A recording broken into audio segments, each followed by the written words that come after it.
ये लक्ष्मी नारायण की जय।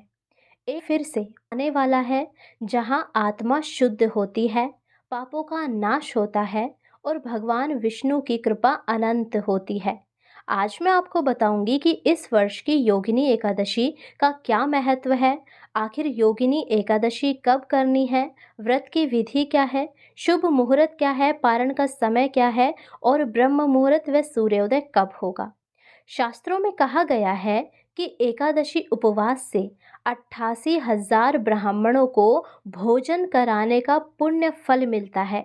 यह व्रत सारे पापों का नाश करता है। रोग, दरिद्रता, कलेश, शोक सब दूर होते हैं और मनुष्य धीरे धीरे मोक्ष के पथ पर अग्रसर होता है।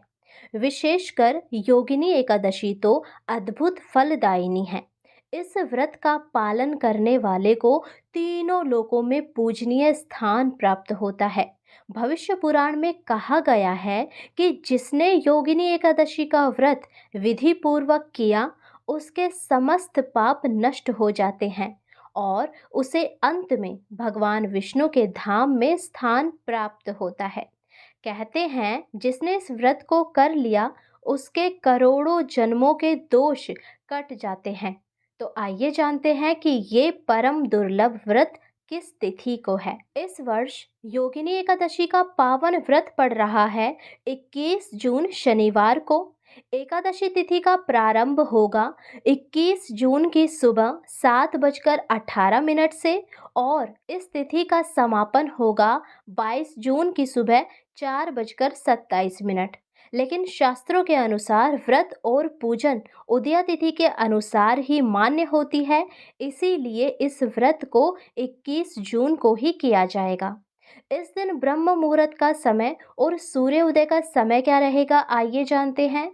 इस दिन ब्रह्म मुहूर्त रहेगा सुबह 4:04 से 4:44 तक और सूर्य उदय रहेगा सुबह 5:20 से।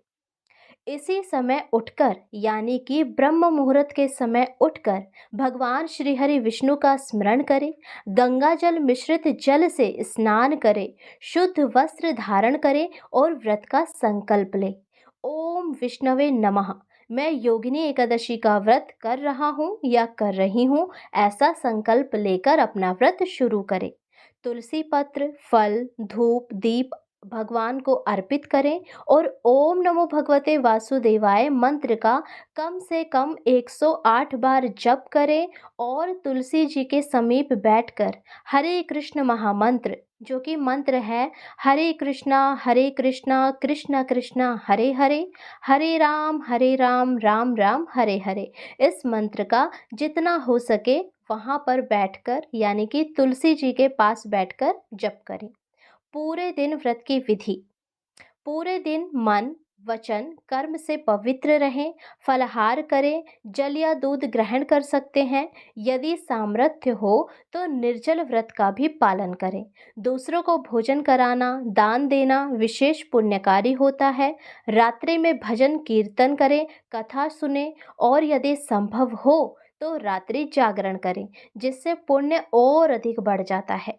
और पारण का श्रेष्ठ समय रहेगा दोपहर 1:47 से शाम 4:35 तक। पारण से पूर्व भगवान को नैवेद्य अर्पण करें, ब्राह्मण या किसी भूखे व्यक्ति को भोजन कराएं, तभी स्वयं भोजन करें। इस योगिनी एकादशी के पश्चात अब हम एक बहुत ही पावन काल की ओर बढ़ रहे हैं, चातुर्मास की ओर।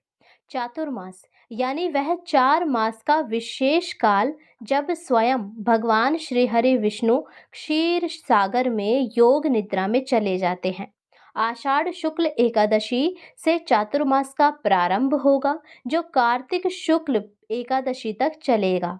इस अवधि में शुभ मांगलिक कार्य जैसे विवाह, गृह प्रवेश आदि नहीं किए जाते, बल्कि यह काल विशेष होता है भजन, कीर्तन, ध्यान, जप, व्रत, तपस्या और आत्म शुद्धि का।